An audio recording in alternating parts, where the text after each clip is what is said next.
Good evening.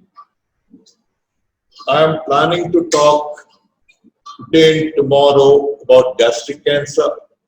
We are not going to cover the OG junction tumor here because that's a separate topic. Anyhow, that is not in our program this time. Anyhow, I'll have to talk about it in the next chance when they give me. I'll do it.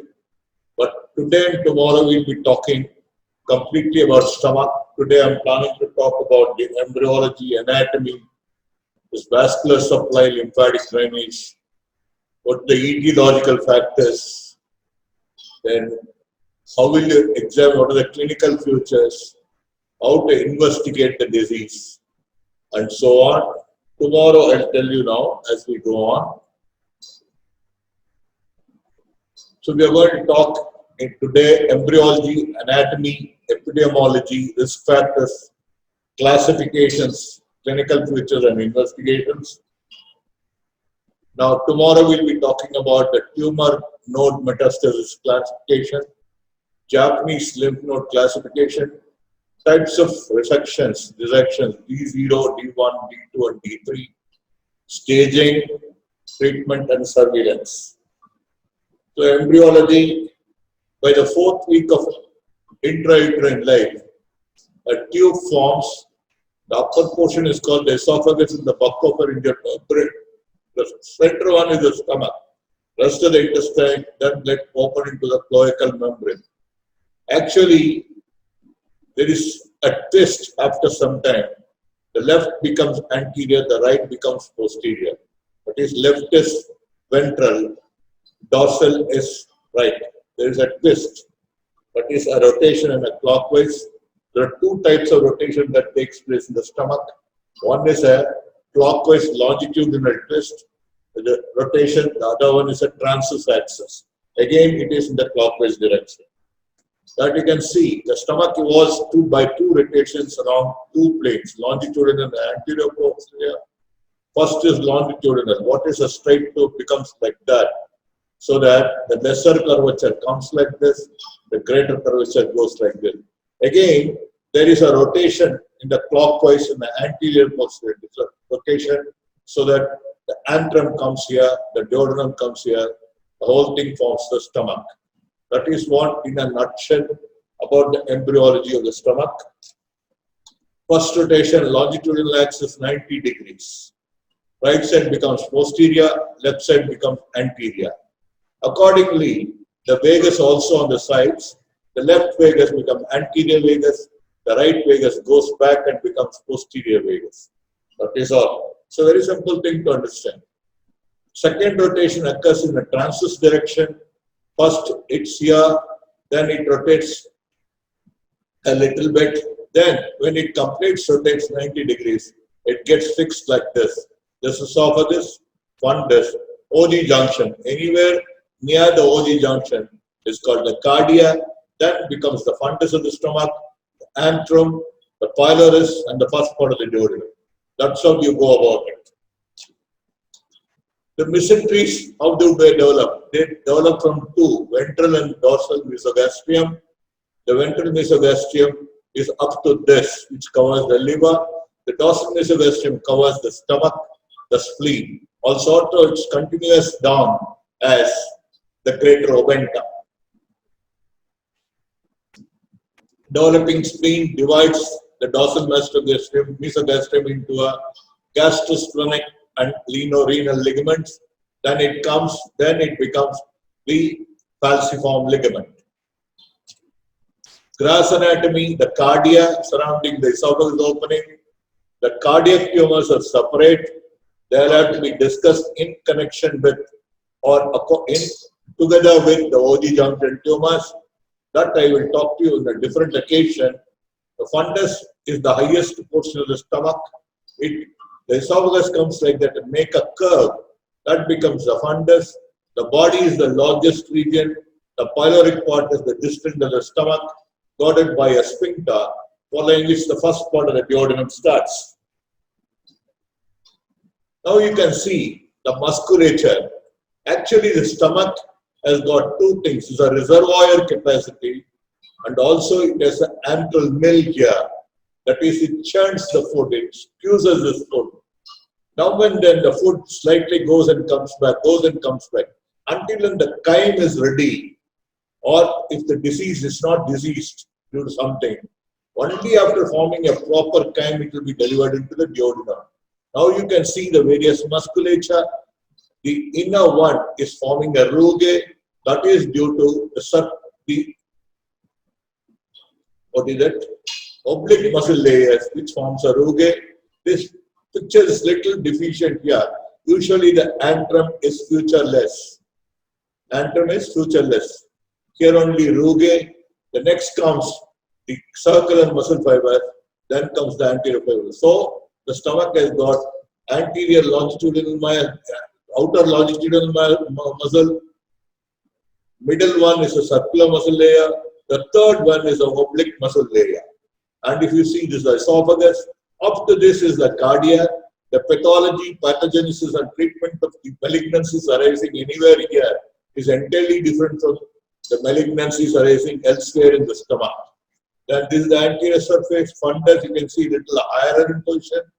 Then along the greater curvature, you got an arcade which is formed by the right gastroclephoid, which is a branch of gastroduodenal, and the rest gastroclephoid, which is a branch of splenic. Then you see the pyloric canal. There is a condensation of the fibers here to form an anatomical ring called pyloric sphincter, which has got a one-way. This thing only occasionally, when the chyme is not ready, it again comes back. Then this comes the lesser sac, lesser curvature. The lesser curvature predominantly contains a left gastric vessels. It has got an ascending branch which will be supplying here, a descending branch, and that will get mingled with the right gastric artery, which arises from the proper hepatic artery.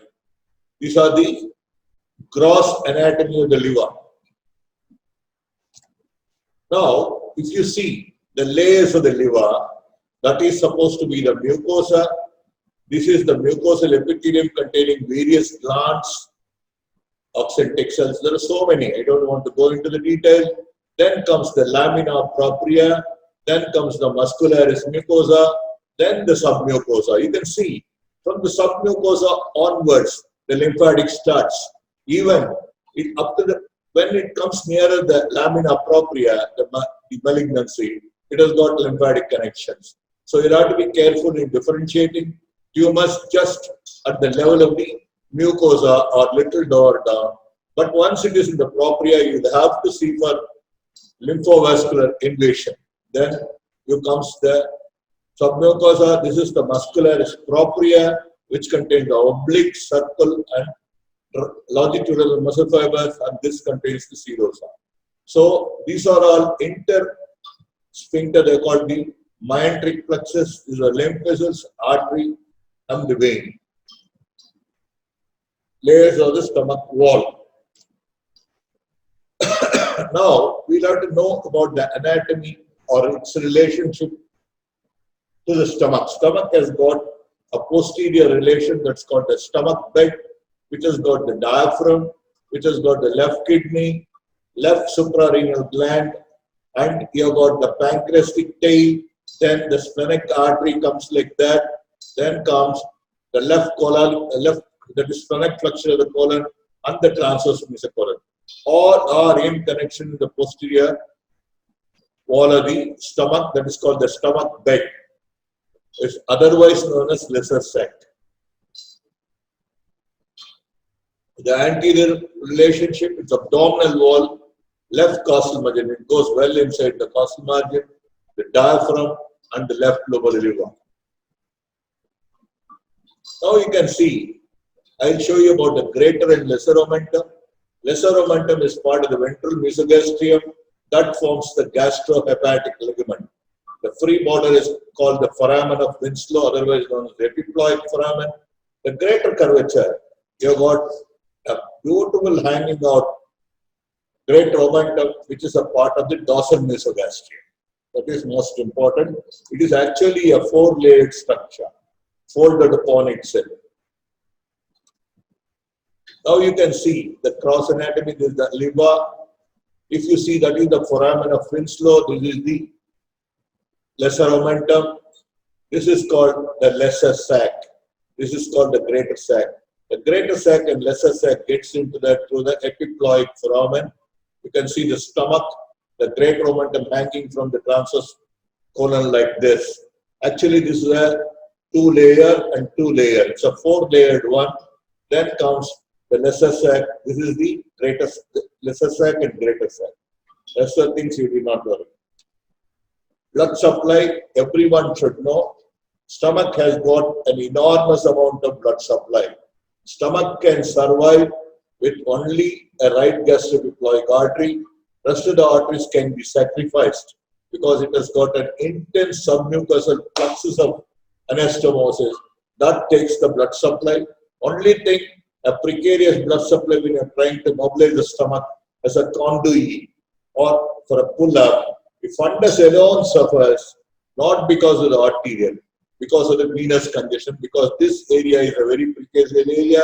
That is why when we are trying to make a stomach tube, we cut it across like this and take away most of the fundus so that these veins here will drain. Now let us see. The main blood supply is from the celiac axis. The thing is called the left gastric artery, which has got an ascending and a descending branch. The ascending branch supplies the esophagus and other things and the cardia. The descending branch supplies along the lesser part of the body. Then you get from the celiac axis a proper hepatic artery. The first branch to come out of the proper hepatic artery is the right gastric artery. The right gastric artery and the left gastric artery forms an anastomotic arcade here. Then the next vessel that should be issued out of it is a gastroduodenal artery. The gastroduodenal artery has got 2 branches. One is the superior pancreaticoduodenal artery. The other one is a right gastroepiploic artery. Then on the left side, if you take this, the right gastroepiploic, the left gastroepiploic artery is a branch of the splenic artery. You can see nicely. After that, you have got plenty of vessels to the tune of 5 to 7. There are the short gastric arteries, which are again the branches of the splenic artery. The only problem with the short gastric arteries are it doesn't anastomose with the other things. This is usually acts like an end artery. That is the only drawback of this. But other thing will come and take over. So this is how it is. So main arterial supply is from the celiac axis. Left ascending, left descending, right gastric from the proper hepatic, gastroduodenal, superior pancreaticoduodenal, right gastroepiploic. Splenic artery, left gastroepiploic, short gastric vessel. That's all. Very simple. But occasionally there can be anomalies. That is different. This is the supply. See, it arises from the celiac axis. It can also arise from a common hepatic, splenic, aorta, or the superior mesentery. But these are rare anomalies. But one should know about it. It ends in numerous small ramifications and forms a vascular crowfoot called vascular crowfoot of pain. Direct closer to G junction is restricted. What is that? Hence, this is short gastric arteries have got no. This is what? These ones is there. These ones. Left gastric has got a direct course to the GE junction, so it restricts the mobility. So whenever you want to have a mobilized thing, it has to be sacrificed. Then only you can get the. Yes, exactly. There's a short left gastric artery which is tethering or pulling the stomach into the celiac axis. Until otherwise you divide, you cannot go ahead and do a subtotal gastrectomy or a total gastrectomy, or when you want to make a conduit for gastric pull-up, you will have to divide the left gastric artery. Branches of the left gastric artery, ascending branch, esophageal branch. This is the splenic artery from the celiac axis, left gastroepiploic, right gastroepiploic, gastroduodenal, superior pancreaticoduodenal artery, posterior anterior, right gastroepiploic, the hepatic artery. This becomes the common hepatic artery, right gastric artery. Now this is very clear. These are the short gastric vessels. The right gastric artery arises from the proper hepatic artery, or it can arise from the left hepatic artery.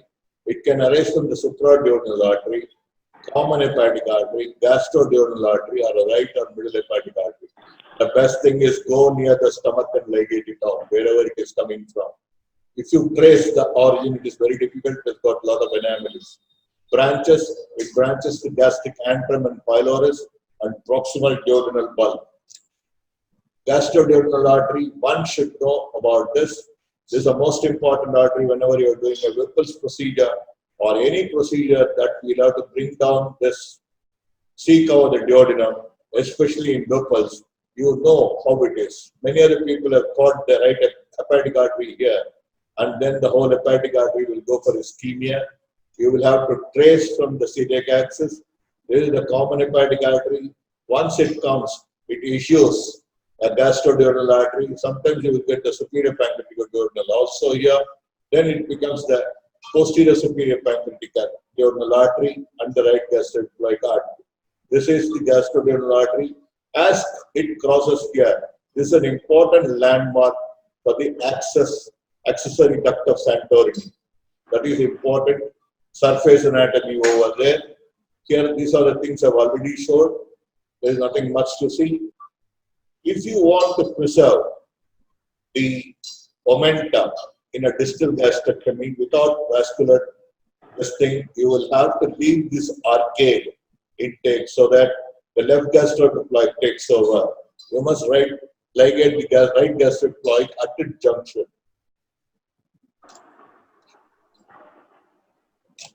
Right gastroid branch of gastroduodenal artery. For omental viability, distal gastric, right gastrophilic artery should be there. This actually arcade should be preserved. Artery preserving is not possible if what you want to do this thing. Okay. Left gastrophilic artery, the largest branch of splenic artery, gives off the left gastrophilic and anterior philic arteries. Together with small branches of the right gastrophilic, they form the arc of Barkov. Short gastric arteries 5 to 7 arises from the splenic or left gastric, supply the fundus and body. During splenectomy, when you make this area bare, you will have to do lombardic suture or imbricate the omentum. Omentum taking is little cumbersome. You can just do a seromuscular suture here so that the raw area, the serosal area, denuded serosal gets closed. These are short gastric vessels. Other arteries I have already spoken. Posterior gastric artery, invariably from the proximal, middle or distal segment of the splenic artery, supplies the distal esophagus, cardia and fundus. The types in type 1, it arises in the left gastric artery in 42%, splenic artery in 26%, 3 both 22%, and celiac trend 10%. So I am going in details because many of you will not be able to understand the stomach resection and all if you do not know about the arterial, venous, and the lymphatic drainage. Clinical important, all arteries anastomose to one another in the submucosa. Exception is short gastric artery. Short gastric arteries acts as end arteries. It do not anastomose with. So you cannot take the stomach only based on short gastric artery. You will have to some artery there like the ascending branch of the left gastric or something has to be preserved. Ligation of the eccentric arteries will not control bleeding from the gastric ulcer. There is a bleeding ulcer. I cannot do open surgery into the stomach. I am trying to ligate all the arteries. Will it stop the bleeding? No, it will not stop the bleeding. The stomach remains viable after ligation of all the arteries except the right gastrophilic artery or the right gastric artery. But the right gastric artery is very small, so you will have to maintain the right gastrophilic with a big trunk coming out of the gastroduodenal. If possible, you can preserve both. That is what we do whenever we make a stomach conduit or esophagogastrectomy and pull up the stomach in the posterior mediastinum. In subtotal gastrectomy, stomach is viable from left gastric, not alone short gastrics. This is a wrong attitude. You must have left gastrophilic and short gastric artery, which will look after your subtotal gastrectomy, that cuff of stomachs. Venous drainage, very simple. From the splenic vein, everything comes, it drains into the portal vein junction. This is the splenic vein. Beautifully, it comes, inferior mesenteric vein joins here, it joins the superior mesenteric vein here and becomes the portal vein. Here it straight away joins the portal vein, hepatic portal vein. The right gastric again is joining. This is the prepyloric vein. The prepyloric vein may usually, this is the prepyloric vein of Mayo. That is where you distinguish between the pylorus and the first part of the duodenum. These are the other veins, superior and inferior pancreatic duodenal vein draining into the superior mesenteric vein. This is right gastroclephoid vein again forming an arcade here. That is how the venous drainage. The venous drainage is primarily into splenic vein, superior mesenteric vein, and sometimes directly into the portal vein, especially the right gastric vein. That is how it is. This is the simple venous drainage. Now, venous left gastric vein anastomose is azygos. That is, as it ascends, the ascending branch usually gets drained to the azygos system through the esophageal veins. So, any manipulation there may lead to a severe bleeding. You have to control it. The prepyloric Mayo, that is the prepyloric vein of Mayo, is the tributary of the right gastric vein, and it's a landmark for the pylorus. Lymphatic drainage zone 1, 2, 3, and 4. Zone is inferior gastric, nodes around the right gastroclephoid, gastroduodenal arteries, goes to the celiac nodes. Nodes around the left gastroclephoid, short gastric, splenic artery nodes. Again, short gastric go to the splenic artery nodes, then again drains to the celiac nodes. Zone 3 is superior gastric, nodes around the left gastric, goes to celiac nodes. Zone 4 is hepatic, around the right gastric, goes to the celiac node. The final drainage is into the celiac nodes. So whenever you do a total gastrectomy or a subtotal gastrectomy, so see to that you completely clear the celiac axis nodes. So that is tomorrow we'll be talking. Also nodes along the ascending branch of the left gastric artery.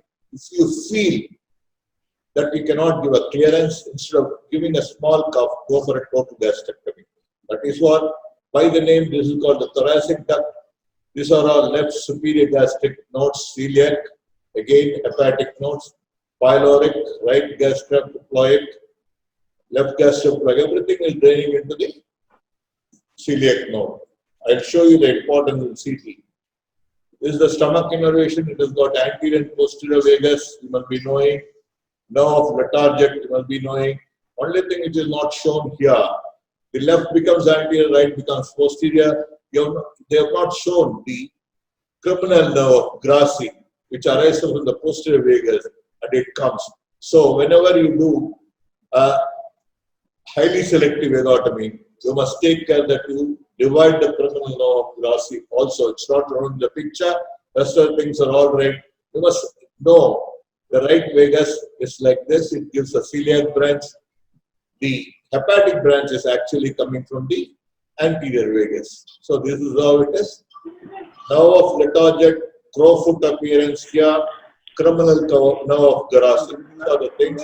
And whenever you do a dissection in and around the esophagus, especially for cardiomyotomy and fundoplication, you will have to isolate this nerve and keep it, except for malignancies we can sacrifice. Gastric cancer will come. I know it's a little boring to talk about the embryology and anatomy. You will have to know the basic anatomy so that it will carry a long way as a surgeon in your future. Now we will go to the study of gastric cancer per se. We'll see how it goes. Epidemiology, there is a highest incidence in Japan and Korea because of the food habits and environmental habits and genetic predisposition there. Fifth most frequently diagnosed malignancy. The third most common cause of cancer-related deaths throughout the world. Men are affected more than women. 95% are adenocarcinomas. This is the epidemiology. Risk factors: low fat or protein consumption, salted meat or fish, or charred fish, or burnt fish that is being taken, which has got a lot of what is that? A lot of oncological properties. I'm not getting the word. Oncological properties, high nitrate and complex carbohydrate, consumption, smoked food, it has come. Smoking is a deadly fellow against malignancy, a deadly fellow against us. It has caused this risk factor in many other malignancies like malignancy of the colon, malignancy of the pancreas, malignancy of the gallbladder, malignancy of the esophagus, malignancy of the stomach, malignancy of the colon. This is very deadly. Low socioeconomic. Because of the low socioeconomic, nutritionally they are not good. Atrophic gastritis is very much there. And there are some pre-malignant conditions like protein-losing enteropathy and all. So they are more prone for malignancy. Prior gastric surgery. Any surgery done on a benign pathology of stomach, either in the form of diversion or in the form of a resection, that is prone for malignancy over a period of time. The longer the period the person survives subsequent to surgery, the more chance he is getting it. It is called a stump carcinoma. A stump carcinoma is nothing but a malignancy arising on a stomach which is operated either for diversion in the form of a gastrojejunostomy or in the form of a partial gastrectomy with a gastrojejunostomy, either Billroth 1 or Billroth 2. Then H. pylori, CAG-AG, blood group A is more prone for malignancy.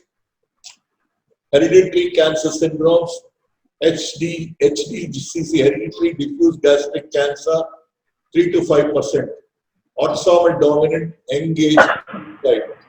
Truncating mutation in CDH1 gene, 30 to 50% of the cases only. Loss of adhesive protein ecadrin. Average age of presentation, 37. Lifetime risk for these people to get malignancy is 70 to 80%. This is not very much. You will have to follow up the cases. We don't follow such cases. This may be, if you come across or working exclusively in upper GI surgery department, you will come across. Hereditary cancer syndrome is Lynch, 1 to 13% risk. Juvenile polyposis, about 20% or 21% risk. Quart-Jagar is 29%. Familial polyposis is 1 to 20%. Rare syndromes, telangiectasia, Bloom syndrome, Li-Fraumeni syndrome, and Cowden syndrome. These are only for your theory. You will not be able to know all that. I myself do not know many of the syndromes here. This for completion's sake I'm saying. Very important cause is atrophic gastritis. The patient is longer the therapy with anti-PPI inhibitors. There is every chance for the patient to get a malignancy over a period of time. But the papers are not very much in favor of it, but it's only a theoretical argument. H. pylori associated gastritis, adenomatous polyps like this, Meniere's disease, otherwise known as protein-losing enteropathy, gastric ulcer turning malignant, deadly, and achlorhydria. Achlorhydria and atrophic gastritis can go hand in hand. Classification, Borman's, Lauren, and WHO classification. We'll go one by one. Borman depends on whether it's a protruding tumor or an excavating tumor. Protruded type 1S, it's nicely protruding out. These are the things which is amenable if it's not involving the submucosa and so on. It is amenable for an endomucosal resection. This is an ulcerated type. This is a little dangerous than this. This can be removed by endomucosal dissection. Depends on which layer it is involved by doing an endo-ultrasound. Depressed deadly. This is Linitis plastica. The whole of the all the layers of the stomachs are involved. More than 60 to 80% of the whole stomach is involved. The treatment of choice is a total gastrectomy. The patient comes to you in these cases with early satiety due to a non-distensibility of the tumor. So this is a very important thing. This is how the Borman's classification goes. Next comes the Linitis plastica specimen I'm showing. See how badly the whole of the stomach has gone, how thick it is. See how narrowed down the lumen. That's all the stomach. The lumen is only this much. So they come with an early satiety. So the best thing will be a total gastrectomy. Lawrence, it depends on the histological appearance. There are two types. One is an intestinal type where the prognosis is much better. The other one is a diffuse type. Prognosis is not better. Both have got a distinctive pathology, distinctive epidemiology, and distinctive prognosis. The intestinal is well differentiated, H. pylori associated, occurs in the setting of a precancerous condition, more common in men, incident increases with age, hematogenous spread, good prognosis. Intestinal type is good prognosis. Diffuse type, poorly differentiated signet ring cells. The nucleus is being pushed to one side due to the intracellular mucin. Decreased E cadherin, more common in women, young age. The diffuse type occurs in age, very highly virulent because the biology of tumor and the growth pattern is still present in the young age. They die very early. Transmural lymphatic spread and poor prognosis. You must know this. Next, this is a beautiful thing. This is an intestinal, nice glandular formations are there. Here you can see the nucleus is pushed to one side of this thing. This is a beautiful signet ring. Now you see this is the intracellular mucin. Nucleus is pushed. This is a deadly type. That's called signet ring variety. The prognosis is very poor. WHO classification. Adenocarcinoma can be papillary, tubular, mucinous, poorly cohesive, that's called signet ring, mixed adenocarcinoma. Adenosquamous, squamous cell, medullary, undifferentiated, unclassified carcinomas are there. In this, the medullary carcinoma can occasionally, you can come across in your career. Now, I'll show you. This is the papillary, nice papillary patterns are seen.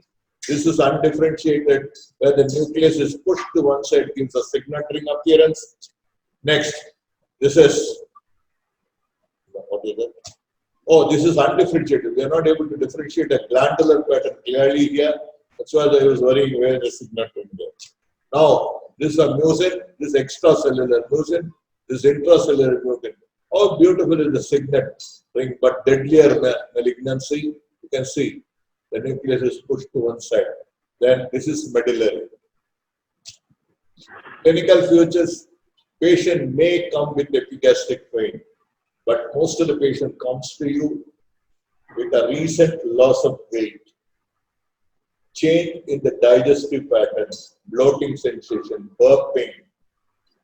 Patient will come with gross loss of weight. You can look at the patient is having a malignant cachexia. The patient may have hematemesis. If there is a silent occult blood, the patient may not have melena. If the patient has gross bleeding, the patient has melena. So the patient will have anemia by the look of it. He will have a hyperchromic microcytic anemia. That's more iron deficiency anemia. These are the things. Epigastric pain, early satiety.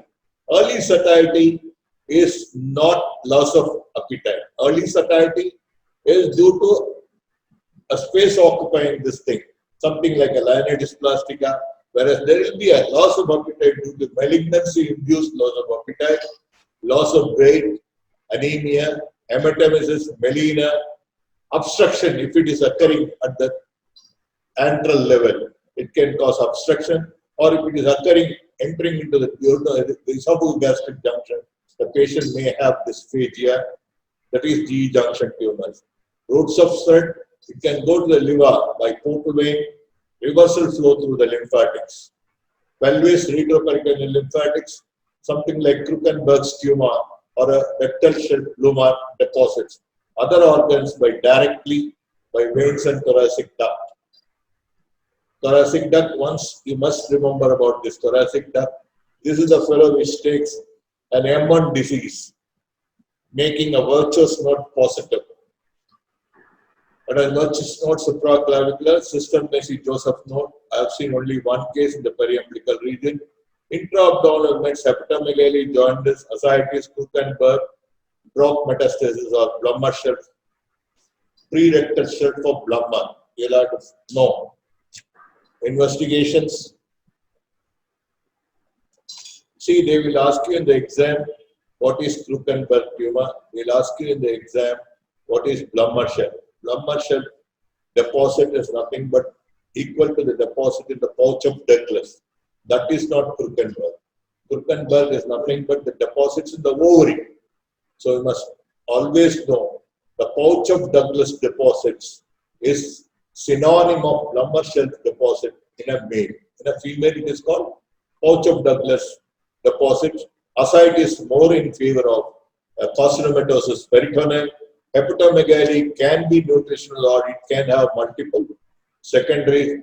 Jaundice, if there is a secondary, you are likely to get jaundice. Otherwise, jaundice you can get if there is a node along the free body, the lesser omentum, which is obstructing the bile duct, causing obstructive jaundice.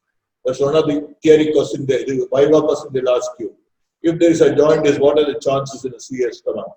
One is a metastatic disease in the lymph node obstructing the bile duct, or the tumor is encroaching onto the bile duct in the retroduodenal area, and the tumor encroaches on the first part of the duodenum, or it could be due to a pure and simple secondary somewhere inside the liver. So that's how you must be answered. You also, for our postgraduates also. Investigations. History and physical examinations most important. Routine blood investigation will show you an iron deficiency, anemia. You'll have anemia. Rest those things are not very significant in making out a diagnosis. MCHC, MCV and all will be correspondingly low. The patient will have a low, what is that? PCV, all that you will see. Then, other investigation you'll have to do is, you'll have to do an investigation for doing a contrast study of the CT. For that, you'll do an RFT. You'll have to do an LFT in such cases to find out, one, whether there is jaundice. The other one is there any enzyme level elevated. The third, you will see the ALP elevation. The most important thing is you will see the albumin level in that patient. If the patient is hypoalbuminic, hypoproteinemic, you will have to give him preoperative albumin so that the anastomosis will take properly. Otherwise, there is a chance of leak or postoperative leak due to hypoproteinemia. Ascites can be due to a hypoproteinemia. So you will have to do an LFT and assess the albumin level and the AG ratio. Upper GI endoscopy, very helpful. It will tell you about the distensibility of the stomach. The moment you put in air, if the stomach distends nicely, you can say there's a good amount of stomach. If the stomach do not distance, that says it is a Linux plastica. You can see what is the type of growth. It is something like a cauliflower, it is ulcerative or ulceroproliferative, or is only a fibrotic. You can make out the proximal and distal extent of the growth. You can make whether the growth is passable or not. If it is not passable, it is obstructing. Sometimes OG junction will not be able to pass. So it becomes an obstructed growth. If you are able to pass, you can see whether you are able to enter into the pylorus antral growth. In that, if you are able to enter into the first part of the duodenum, one contraindication for surgery is gone. Involvement of the first part of the duodenum is a relative contraindication because you will not get a good duodenal stump when you are doing surgery. But with the advent of staplers, it is still possible.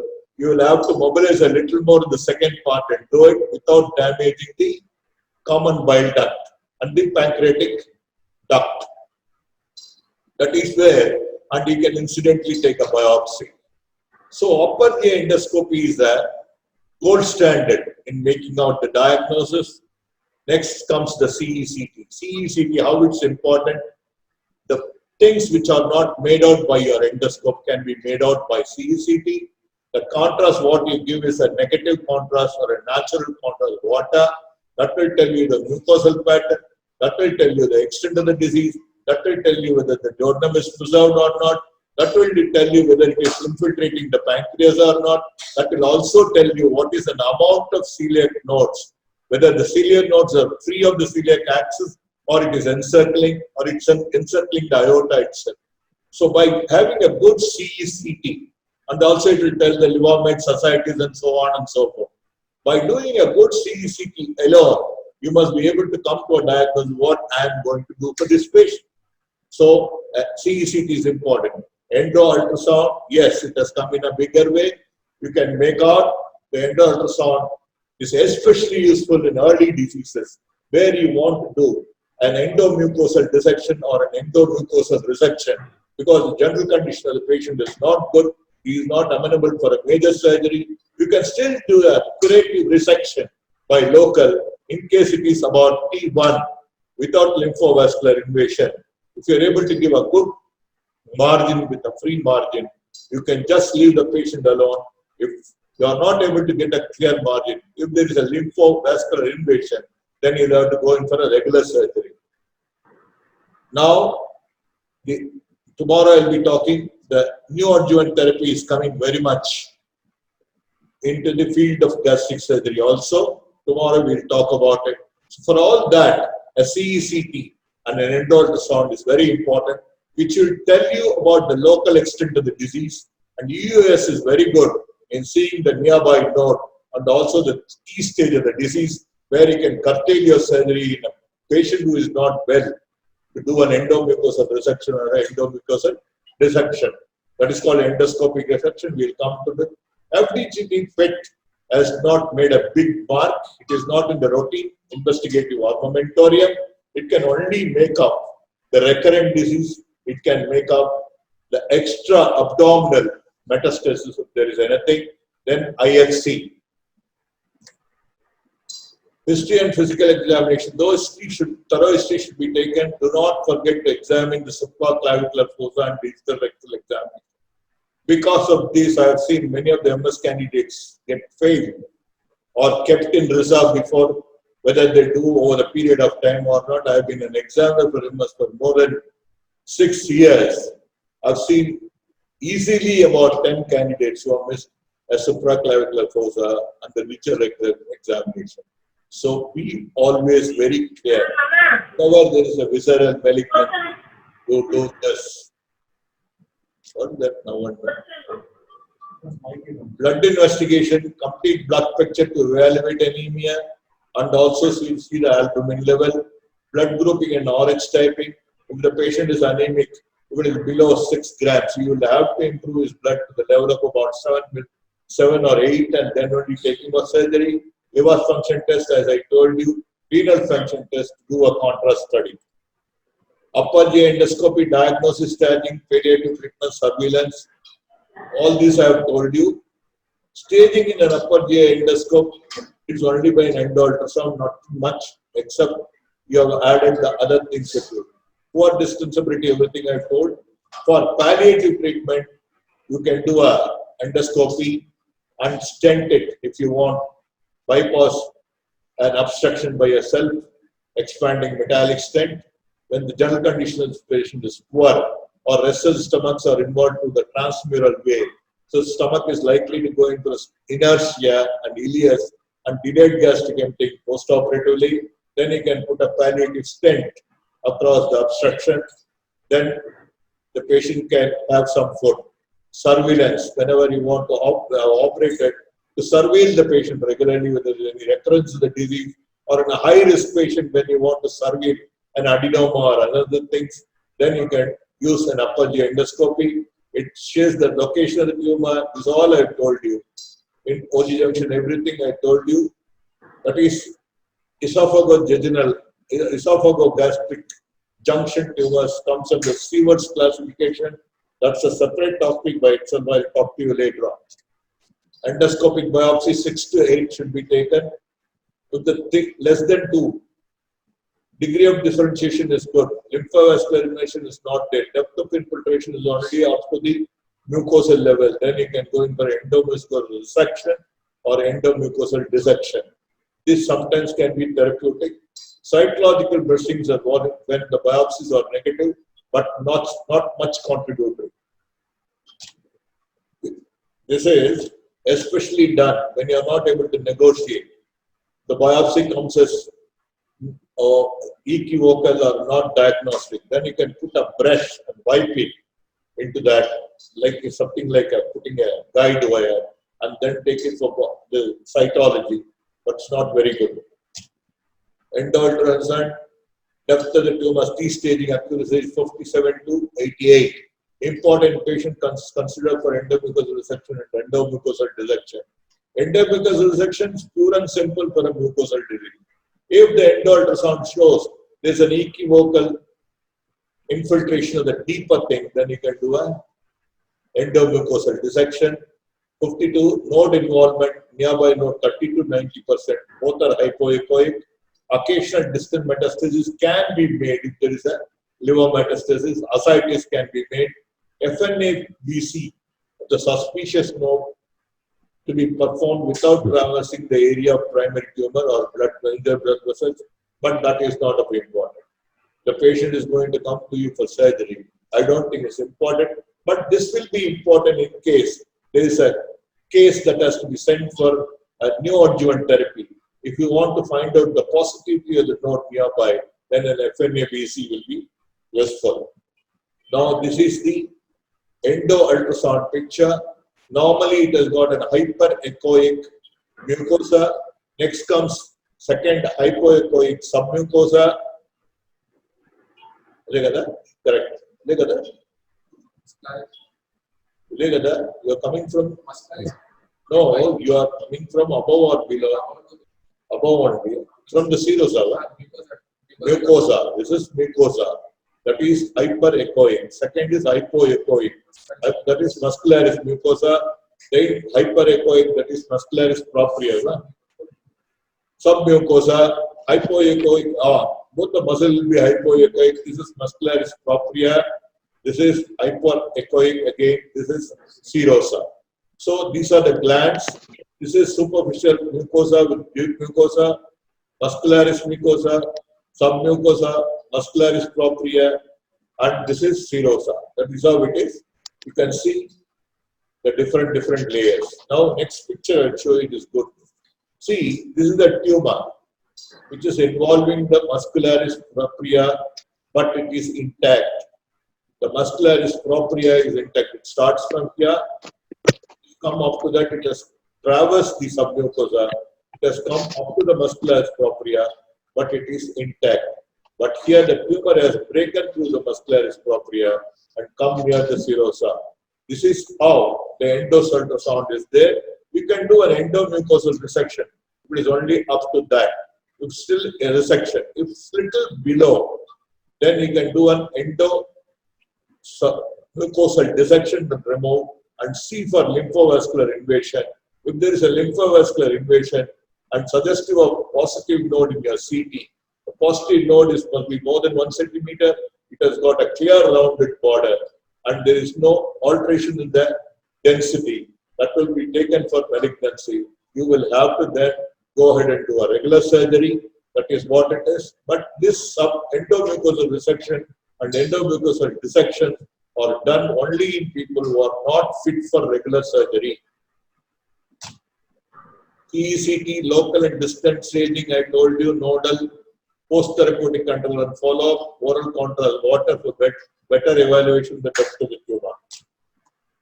You can see a beautiful node here in the celiac axis that you can see the tumor that is somewhere, if I am correct, this tumor is somewhere in the OG junction. As you come out, it is somewhere. So this is the antrum. Very along the lesser curve. That is OG junction. This is celiac axis node. And you can now see plenty of celiac axis nodes, almost encircling more than 90% of the stain. These are all very difficult to remove. You'll have to be very careful in removing this. See, these are the nodes, okay? These are the vessels. Okay, don't worry. Now you can see gastric tumor of the antrum and entering into the first part of the duodenum. Where is it? Where is it? It is entering into the first part of the duodenum. You can see how the duodenum, the whole thing is duodenum is closed with a narrow lumen there. This is for all practical purpose not amenable for surgery. Then comes a CECT of the same patient encroaching onto the duodenum with a small air bubble there, and that's the gallbladder. That is where the first part of the duodenum comes. But if you carefully see, it extends a little lower down also, with a lot of extra luminal soft tissues. And this is the case where it is directly infiltrating the pancreas. Very difficult to remove it, poor demarcation. We saw straight away inoperable cases. PET-CT, role of PET in primary staging of the cancer remains to be established. The other things I have told you already. Tumor markers, all are non-specific tumor markers. It has got lens sensitivity, but you must know CEA, CA19-9, CA50 and CA72-4. Biomarkers, PCR for MSI microsatellite instability factor, immunohistochemistry for mismatch repair, HER2 and PDL1 testing for next generation sequencing. Indications: locally advanced tumor, recurrent disease, metastatic adenocarcinoma, suspected trastuzumab therapy indicated in HER2, pembrolizumab,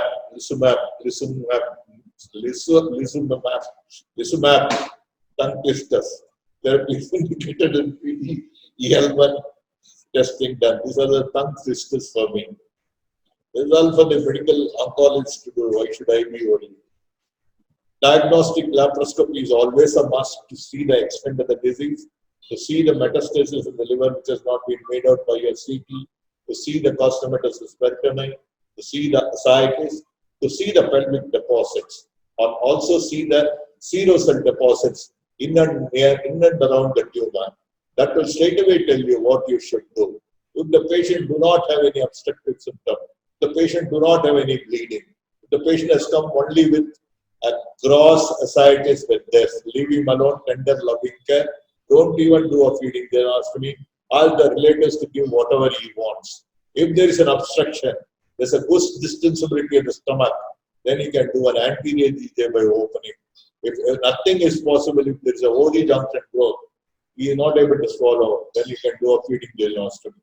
So this is the laparoscopy. Positive peritoneal cytology, it's an M1 disease. It's all only to condemn the patient.